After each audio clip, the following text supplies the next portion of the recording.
Hello friends, आपके जो भी डाउट्स है वो कमेंट्स में लिखिए। आपके सारे डाउट्स 7 आवर्स के अंदर सॉल्व कर दिए जाएंगे। अगर आप इस वीडियो की नोट्स चाहते हो तो टेलीग्राम की लिंक नीचे डिस्क्रिप्शन से मिल जाएगी। Now question is, a uniform magnetic field of 1.5 Tesla exists in a cylindrical region of radius 10 cm, its direction parallel to the axis along east to west. A wire carrying current of 7 ampere in the north to south direction passes through this region. What is the magnitude and direction of the force on the wire if the wire intersect the axis? तो question के हिसाब से हमने diagram draw कर लिया है। तो question यहाँ पर समझेंगे पहले कि 10 सेंटीमीटर रेडियस वाला एक सिलेंडर, उसके रीजन में 1.5 टेस्ला जितना यूनिफॉर्म मैग्नेटिक फील्ड प्रोड्यूस हो रहा है, जिसकी डायरेक्शन उस एक्सिस के पैरेलल जो डायरेक्शन है वो ईस्ट टू वेस्ट डायरेक्शन की तरफ है, राइट। और करंट जो है वो 7 एम्पियर जितना करंट एक वायर में से, उस रीजन में से नॉर्थ टू साउथ डायरेक्शन में वो फ्लो कर रहा है, राइट। तो यहाँ पर अगर वायर इंटरसेक्ट हो रहा है एक्सिस को, राइट, तो फोर्स का वैल्यू और उसका डायरेक्शन क्या होगा ये हमें यहाँ पर फाइंड करना है, राइट। तो बेसिकली जो मैग्नेटिक फील्ड है वो यहाँ पर दिया गया है B is equal to, that is equal to 1.5 tesla, right.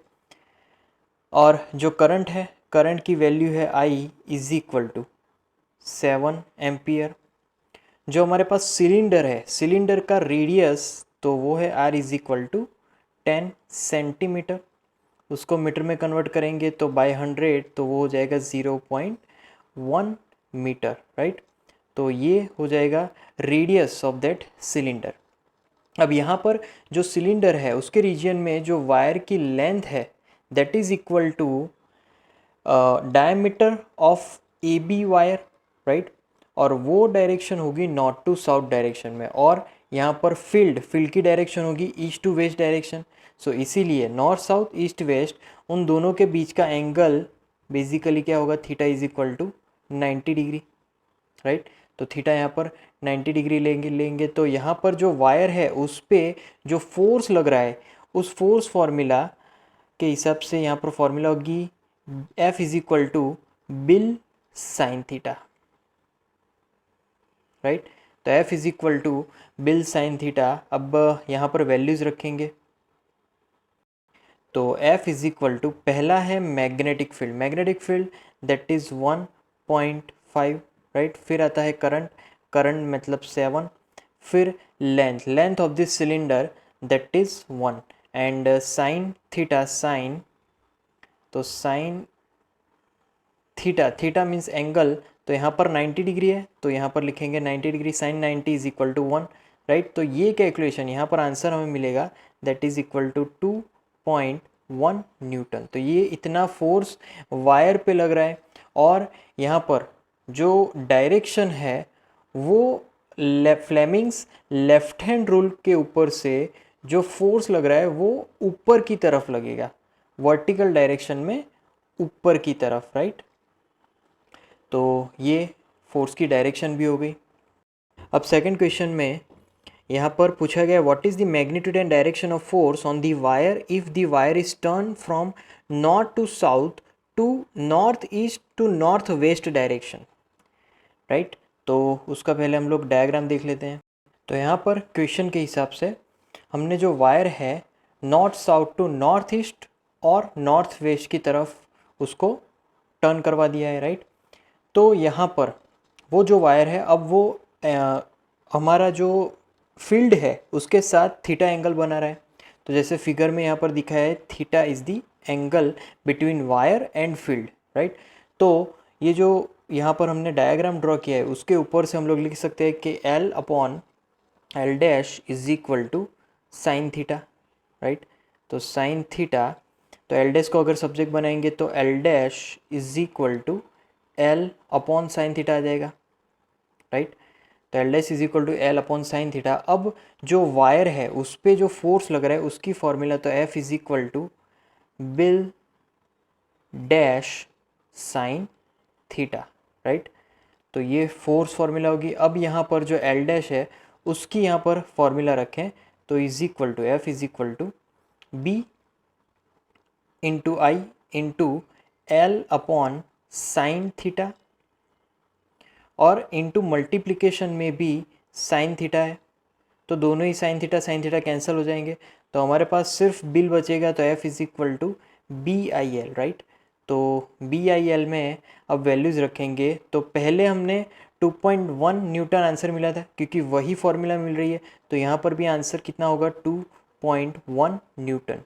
तो इतना फोर्स लगेगा जब हम उस वायर को नॉर्थ वेस्ट डायरेक्शन में रखेंगे तब। अब यहाँ पर जो फोर्स है उसकी डायरेक्शन क्या होगी, तो फोर्स यहाँ पर वर्टिकली डाउनवर्ड डायरेक्शन में लगेगा, राइट।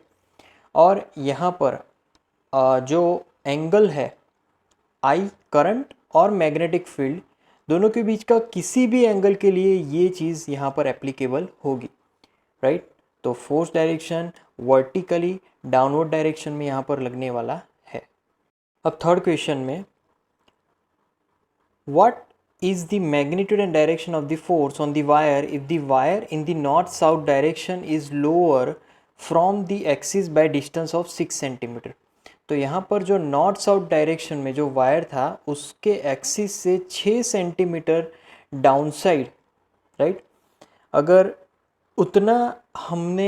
उतना नीचे खींच लिया, राइट, तो यहाँ पर जो वायर है उस पे फोर्स कितनी वैल्यू का और उसकी डायरेक्शन क्या होगी ये हमें फाइंड करना है, राइट।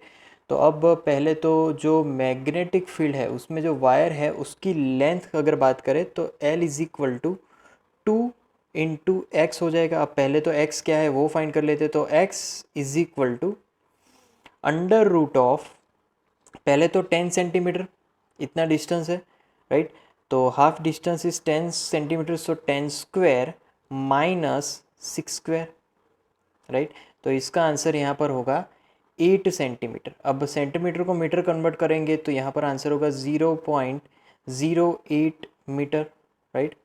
तो वो हमें x की वैल्यू मिलेगी। अब हमें 2x फाइंड करना है, तो 2x is equal to 0.16 metre, right. अब यहाँ पर हम लोग फोर्स फाइंड करेंगे, तो फोर्स की फॉर्मूला है F is equal to simple BIL, right, BIL। अब उसमें वैल्यूज़ रखेंगे तो यहाँ पर फिर से मैग्नेटिक फील्ड 1.5, फिर current which is flowing 7 ampere और जो लेंथ है वो यहाँ पर मिली हमें 0.16 मीटर, राइट। तो अब यहाँ पर हमें कैलकुलेशन मिलने वाला है इज इक्वल टू 1.68 न्यूटन। तो ये उस वायर पे लगने वाला फोर्स है और ये जो फोर्स है वो वर्टिकली अपवर्ड डायरेक्शन में लगने वाला है, राइट।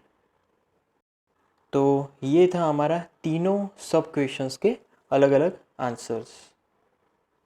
यहाँ पर छोटा सा एक करेक्शन है, हमने जो लास्ट जो फोर्स फाइंड किया उसकी जो डायरेक्शन की अगर बात करें तो वो डायरेक्शन हमें वर्टिकली डाउनवर्ड डायरेक्शन में मिलने वाली है। तो यहाँ पर जो फोर्स है वो फ्लेमिंग्स लेफ्ट हैंड रूल के हिसाब से फोर्स की डायरेक्शन होगी वर्टिकली डाउनवर्ड डायरेक्शन में। नेक्स्ट क्वेश्चन में, अ uniform magnetic field of 3000 Gauss is established along the positive Z direction. A rectangular loop of sides 10 cm and 5 cm carries a current of 12 ampere. What is the torque on the loop is the difference case is shown in figure. What is the force on each case? Which case corresponds to stable equilibrium? Right? तो यहाँ पर पहले तो question समझ लेते हैं कि 3000 Gauss एक यूनिफॉर्म मैग्नेटिक फील्ड जो कि पॉजिटिव जेड एक्सिस में प्रोड्यूस्ड हो रहा है, राइट। 10 सेंटीमीटर और 5 सेंटीमीटर साइड्स वाले एक रेक्टेंगल कॉइल में से 12 एम्पियर जितना करंट फ्लो हो रहा है। अब यहाँ पर जो फिगर में अलग अलग केसेस दिए गए हैं तो उसमें जो भी कॉइल पर टॉर्क लग रहा है वो कितना होगा, हर एक केस में कितना फोर्स लग रहा है और कौन से केस में वो इक्विलिब्रियम स्टेट में है वो भी यहाँ पर दिखाना है, राइट। तो पहले हम लोग स्टार्ट करेंगे पहली फिगर ए से, राइट। तो ए में वेक्टर एम मतलब के मैग्नेटिक मोमेंट उसकी वैल्यू यहाँ पर होगी 0.06 आई हैट, राइट, और यूनिट होगा एम्पियर मीटर स्क्वायर। फिर आएगा magnetic field B is equal to, अब ये वेक्टर क्वांटिटी है तो vector B is equal to 0.3 k head, क्योंकि ये जेड डायरेक्शन में के हेड टेस्ला, राइट। अब यहाँ पर हम लोग पहले केस में टॉर्क फाइंड करेंगे। अब टॉर्क की फॉर्मूला तो vector tau is equal to vector M cross vector B, right. तो इज इक्वल टू, अब पहले तो स्केलर क्वांटिटीज़ का मल्टीप्लिकेशन करवा लेते हैं, तो वो डायरेक्ट मिलेगा 0.018 आई हेड क्रॉस के हेड, राइट। आई हेड क्रॉस के हेड, तो आई हेड क्रॉस के हेड की वैल्यू होती है सीक्वेंस के हिसाब से माइनस जे हेड, तो यहाँ पर आएगा 0.018 जे हेड, माइनस हमने आगे लिखा, राइट।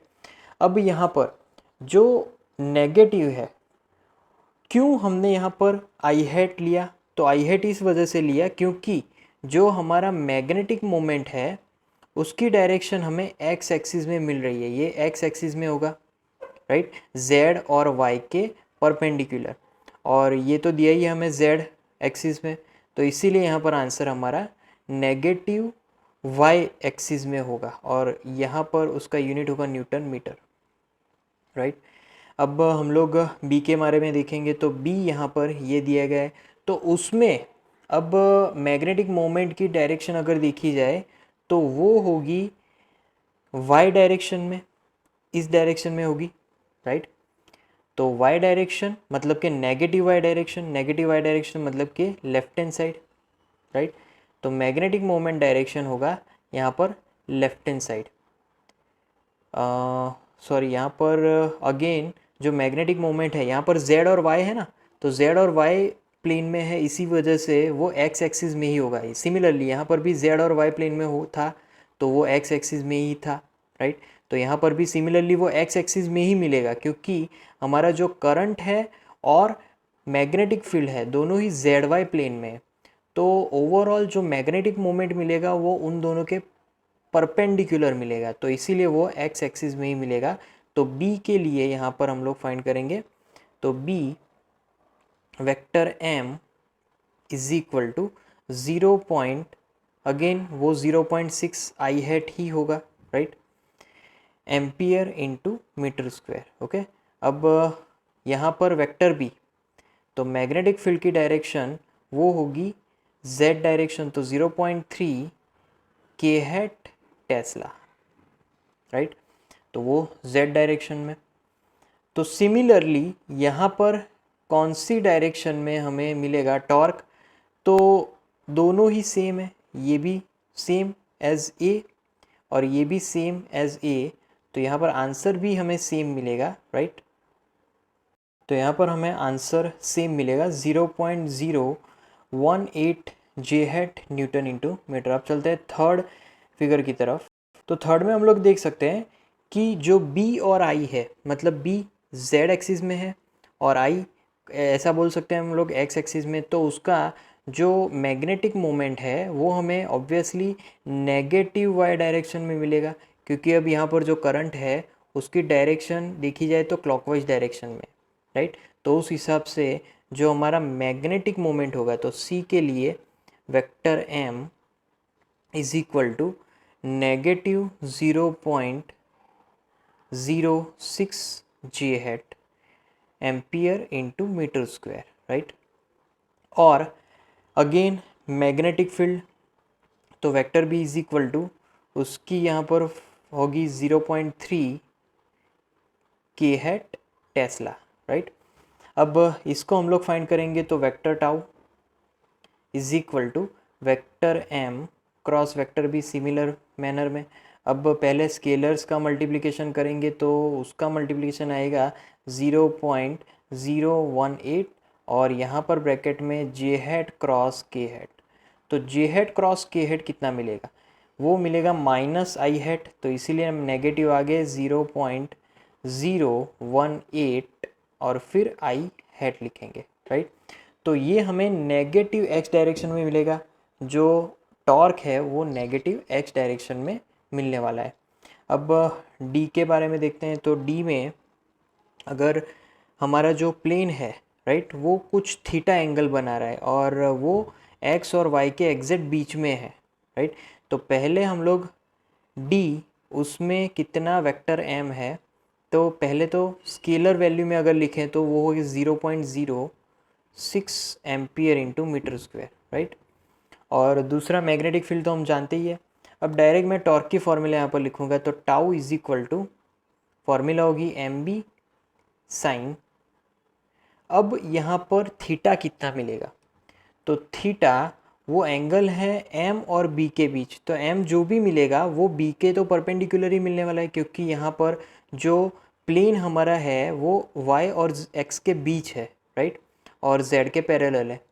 तो जो भी एंगल है एम, मतलब मैग्नेटिक मोमेंट और मैग्नेटिक फील्ड के बीच, वो एंगल तो परपेंडिकुलर ही रहने वाला है, तो यहाँ पर इसीलिए साइन 90 आ जाएगा। तो साइन 90 मतलब 1।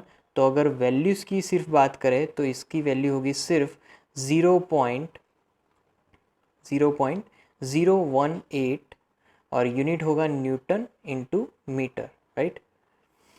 अब यहाँ पर ये जो फोर्स है वो एक्स एक्सिस के साथ 240 का एंगल बना रहा है, राइट।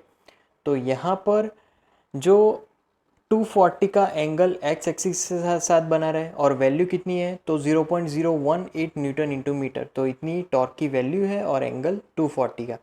अब यहाँ पर जो फोर्स की अगर बात करें तो फोर्स ज़ीरो होगा, क्योंकि वो जो यहाँ पर हमें ऑब्जेक्ट जो लूप दिया गया है वो इक्विलिब्रियम में नहीं है, इसीलिए इस पोजीशन में जो फोर्स होगा वो ज़ीरो हो जाएगा, राइट। अब ई की अगर बात करें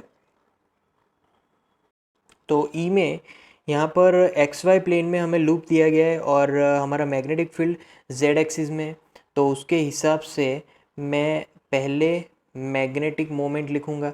तो ई में मैग्नेटिक मोमेंट उसकी डायरेक्शन क्या कौन सी होगी, के हेड डायरेक्शन, तो मैं डायरेक्ट यहाँ पर वैल्यूज़ नहीं लिख रहा, बट वो सिर्फ जेड डायरेक्शन में है, राइट। और मैग्नेटिक फील्ड तो वो भी जेड डायरेक्शन में, दोनों एक ही डायरेक्शन में, तो उस हिसाब से यहाँ पर मैं फॉर्मूला लिखूँगा vector tau is equal to vector M cross vector B. अब यहाँ पर एम और बी दोनों ही एक ही डायरेक्शन में है, तो क्रॉस प्रोडक्ट में जब कभी भी दो वेक्टर्स एक ही डायरेक्शन में होंगे तो उसका आंसर हमें ज़ीरो मिलेगा, क्योंकि यहाँ पर साइन ज़ीरो हो जाएगा, तो वो आंसर ज़ीरो हो गया, राइट। अब यहाँ पर हम लोग एनर्जी फाइंड करेंगे, पोटेंशियल एनर्जी। तो potential energy of this system U is equal to vector M dot vector B, right. तो उसके हिसाब से अब वैल्यूज़ रखेंगे, तो values is equal to vector M, मतलब कि वो नेगेटिव 0.06 के हेट इंटू 0.3 के हेट, राइट, दोनों ही सेम डायरेक्शन में, तो इनका मल्टीप्लिकेशन आएगा is equal to -0.018 joule, right, k hat dot k hat 1। तो इसी वजह से ये इसका आंसर होगा। अब नेक्स्ट एफ में क्या दिया है, तो एफ में अगेन एक्स वाई में हमारा वो प्लेन है और मैग्नेटिक फील्ड है जेड डायरेक्शन में, राइट। तो फिर से जो हमारा डाइपोल मोमेंट है उसकी डायरेक्शन की अगर बात करें तो वो जेड डायरेक्शन में है, राइट। तो उसके हिसाब से अब मैं टॉर्क की फॉर्मूला लिखूँ तो vector tau is equal to vector M cross vector B, right. तो अब वैल्यूज़ रखें तो is equal to 0.06 minus k hat, क्योंकि हमारा जो मैग्नेटिक डायपोल मोमेंट है वो नेगेटिव जेड डायरेक्शन में मिलने वाला है, क्रॉस 0.3 के हेट, राइट। अब इन दोनों का क्रॉस मल्टीप्लिकेशन है यहाँ पर, अब के हेट क्रॉस के हेट तो वो भी ज़ीरो आ जाएगा डायरेक्ट, तो यहाँ पर फिर से vector tau is equal to zero आ जाएगा। अब फाइंड करेंगे potential energy. Potential energy U is equal to formula होगी minus vector M dot vector B. अब जो भी यहाँ पर क्रॉस प्रोडक्ट था उसी का डॉट प्रोडक्ट लेना है, तो यहाँ पर इज इक्वल टू पहले से ही माइनस था और फिर दूसरी बार भी माइनस आएगा 0.018 के हेड डॉट के हेड, उसकी वैल्यू हो जाएगी 1। तो नेगेटिव नेगेटिव बिकम्स पॉजिटिव, तो इज इक्वल टू 018 जूल, ये होगा potential energy, right.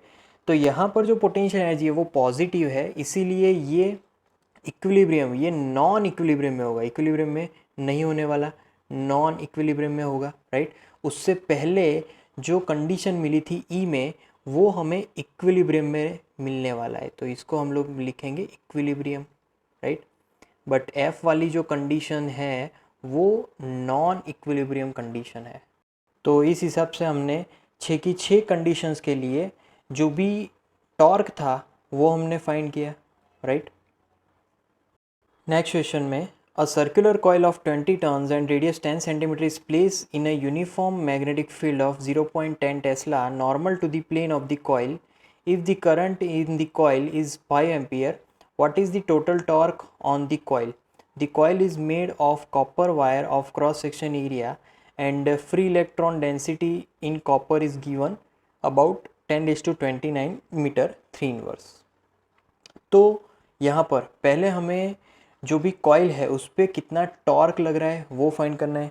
Simple question है, 20 टर्न्स है, राइट, 10 सेंटीमीटर जितना रेडियस है, ये सर्कुलर कॉइल दिया गया है और उसमें जो मैग्नेटिक फील्ड है वो 0.1 टेस्ला जितना है। अब जो कॉइल है उसमें से टोटल 5 एम्पियर जितना करंट फ्लो हो रहा है, तो पहले हम लोग टॉर्क फाइंड करेंगे। तो जो वैल्यूज़ है, वैल्यूज़ के हिसाब से टॉर्क की फॉर्मूला, तो first tau is equal to, formula होगी बीना साइन थीटा, राइट। तो बीना साइन थीटा, अब अलग अलग वैल्यूज़ रखेंगे, तो पहली values 20 into 5 into 0.1 pi into 0.1 whole square, because this is radius, right.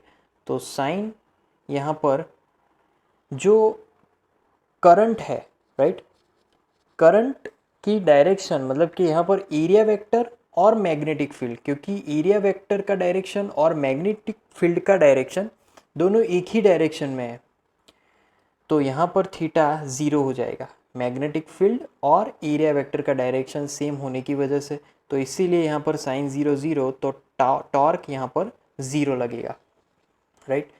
Now second question में a circular coil of 20 turns, same चीज़ दी गई है। तो क्वेश्चन यहाँ पर पूछा गया है what is the total force on the coil, force यहाँ पर पूछा गया है।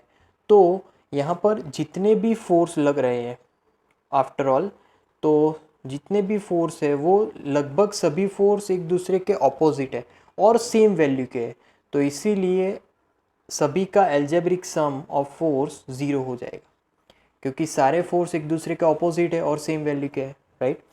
नाउ थर्ड क्वेश्चन, उसमें पूछा गया है कि what is the average force on each electron in the coil due to magnetic field. तो मैग्नेटिक फील्ड की वजह से इलेक्ट्रॉन पे कितना फोर्स यहाँ पर लग रहा है। तो पहले फोर्स फॉर्मूला, राइट, तो F is equal to, formula होगी is equal to B q into v, right. क्योंकि यहाँ पर जो एंगल्स है theta is equal to 90, right, इसीलिए जो साइन 90 है वो यहाँ पर 1 मिला, साइन 90 इज इक्वल टू 1, तो इसीलिए F is equal to B Q V. अब करंट की फॉर्मूला क्या होगी, I is equal to N A V into E, right. अब यहाँ पर v जो स्पीड है, स्पीड ऑफ दी चार्जेस, उसको हम लोग सब्जेक्ट बनाएंगे, तो v subject v is equal to, formula होगी I upon N into A into E, right. अब अंदर वैल्यूज़ रखेंगे, तो यहाँ पर v इज इक्वल टू, पहले करंट होगा 5, right, upon N, number density तो 10⁻29, फिर एरिया, राइट, तो दैट इज 10⁻−5, और फिर लास्ट में करंट था E, राइट, तो ये E है हमारा करंट, तो करंट की वैल्यू फिक्स है 1.6 इंटू 10⁻−19, राइट। अब इसको हम लोग कैलकुलेट करेंगे, तो इस V is equal to, answer होगा 3.125 into 10⁻−5 metre second inverse, right. ये हो गया स्पीड, अब हम लोग इस स्पीड की फॉर्मूला को फर्स्ट इक्वेशन में रखेंगे, ये वाले फोर्स के इक्वेशन में, राइट। तो यहाँ पर वो फॉर्मूला रखेंगे, राइट। तो F is equal to B Q V formula के हिसाब से पहले है मैग्नेटिक फील्ड, तो मैग्नेटिक फील्ड की वैल्यू है 0.1।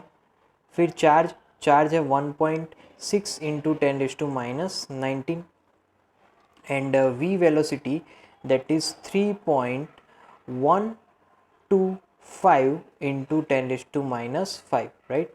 तो यहाँ पर इसका कैलकुलेशन होगा 5 इंटू 10⁻25 और वो होगा न्यूटन में, राइट।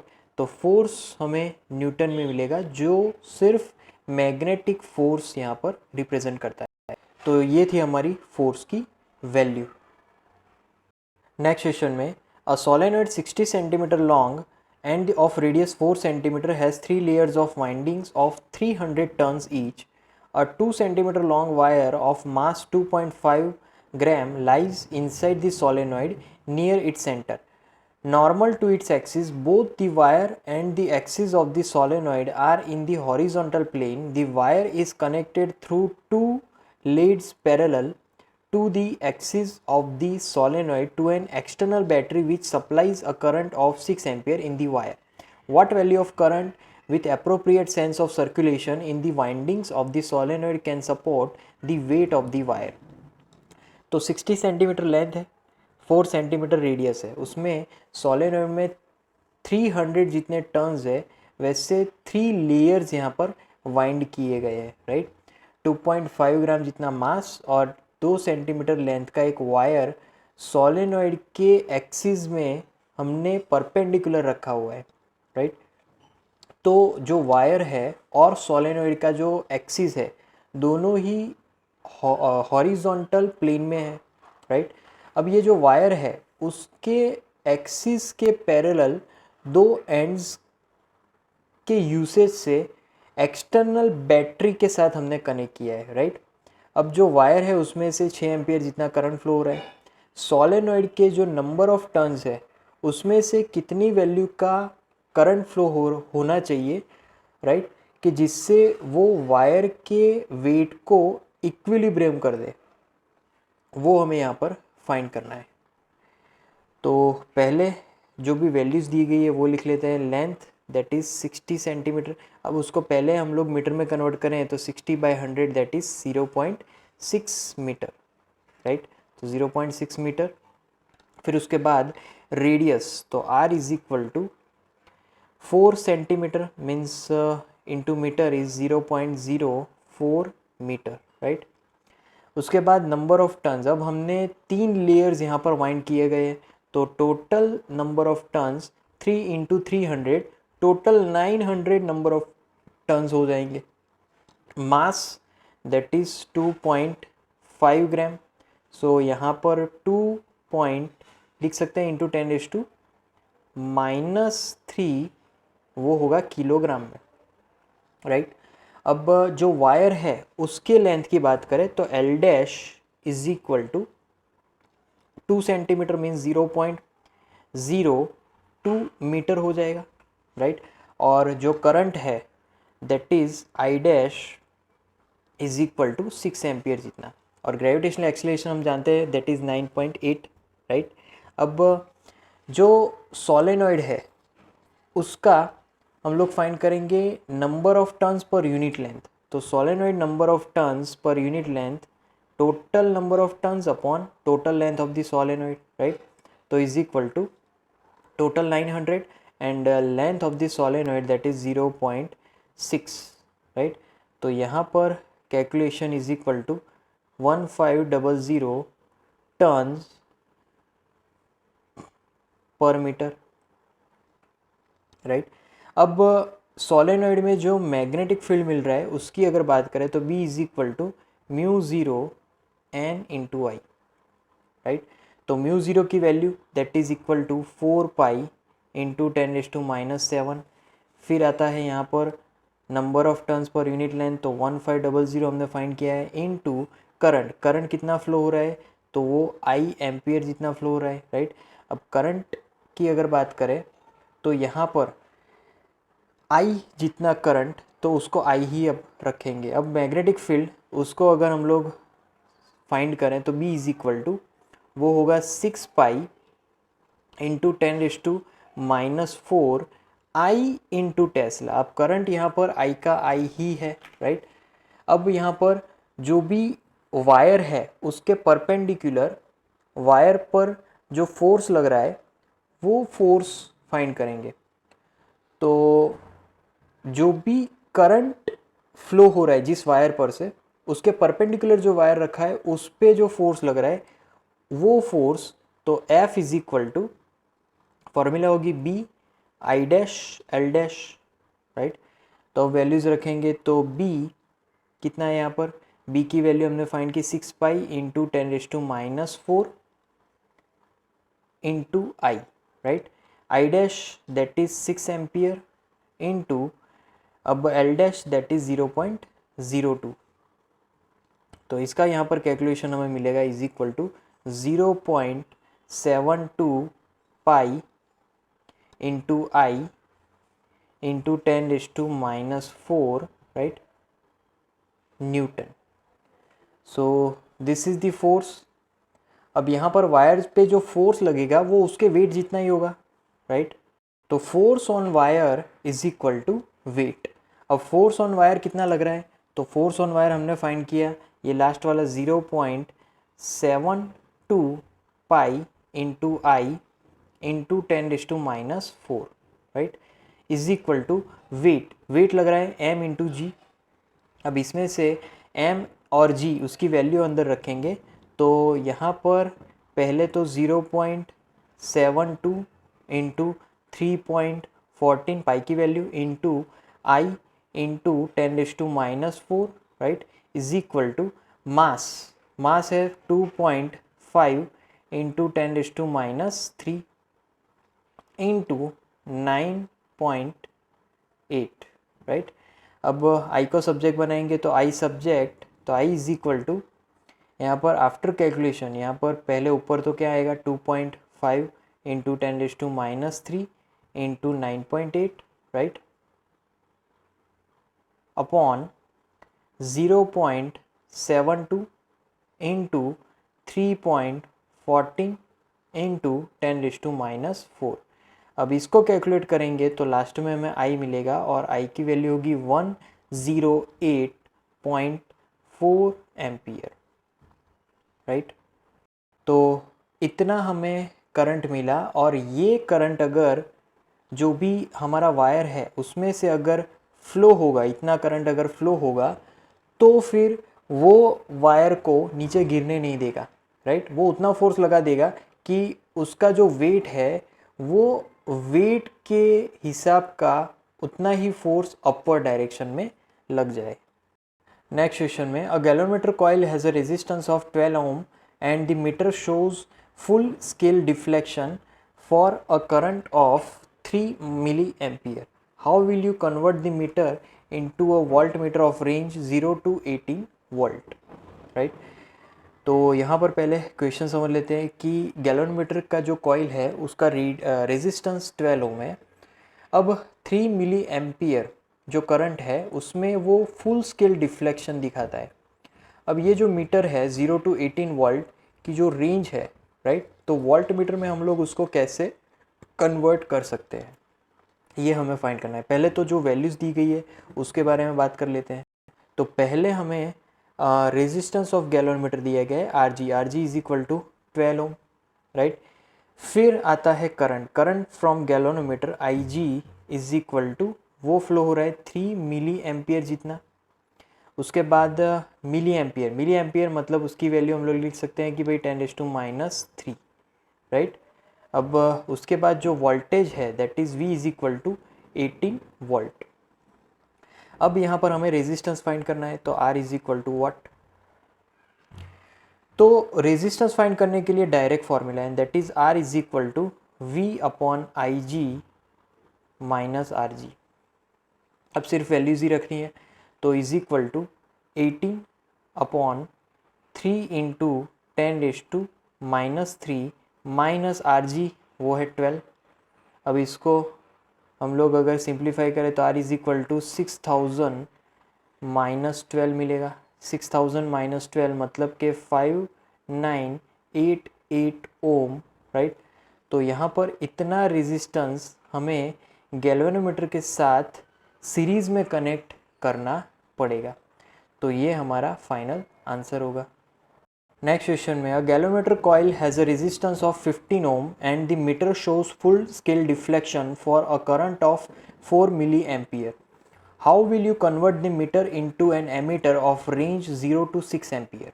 ओके, तो यहाँ पर जो गैल्वेनोमीटर है उसकी कॉइल का रेजिस्टेंस 15 ओम है, राइट। अब यहाँ पर 4 मिली एम्पियर करंट के लिए फुल डिफ्लेक्शन दिखा रहा है, तो उसको 0 to 6 एम्पियर रेंज वाले एमीटर में कैसे कन्वर्ट किया जाए। तो पहले जो भी वैल्यूज़ है वो लिख लेते हैं। पहले RG, रेजिस्टेंस ऑफ गैल्वेनोमीटर 15 ओम दिया गया है, राइट। फिर आता है IG, मतलब कि जो गैल्वेनोमीटर में इससे करंट फ्लो हो रहा है वो 4 मिली एम्पियर। अब 4 मिली एम्पियर मतलब कि 4 इंटू 10⁻³ एम्पियर, राइट। अब जो करंट फ्लो हो रहा है कॉइल में से वो करंट की value I is equal to 6 ampere, right. अब जो शंट यहाँ पर हम लोग कनेक्ट करने वाले हैं, तो शंट को हम लोग पैरेलली कनेक्ट करेंगे। तो RS is equal to parallel connection में IG RG upon I minus IG, right. तो उसमें वैल्यूज़ रखेंगे तो is equal to 4 into 10⁻³ into 15, right, upon 6 minus 4 into 10⁻³, right. अब इसको सिंप्लीफाई करेंगे तो 4 इंटू 10⁻³ इंटू 15 अपॉन 6 माइनस 0.004। अब इसको और सिंप्लीफाई करेंगे तो is equal to 6 into 10⁻² upon 5.996, right. और वो यहाँ पर रेशियो हमें मिलेगा 1.0006 इंटू 10⁻² एम्पियर। तो इसको हम लोग लिख सकते हैं nearly equal to, it is 10 milliohm, right. इसको हम लोग लिख सकते हैं 10 मिली ओम। और यहाँ पर एक्चुअली हमने एम्पियर नहीं बट ओम फाइंड किया था, तो यहाँ पर ओम आता है क्योंकि ये रेजिस्टेंस है। तो ये हमारा RS है, लेफ्ट हैंड साइड RS लिखेंगे।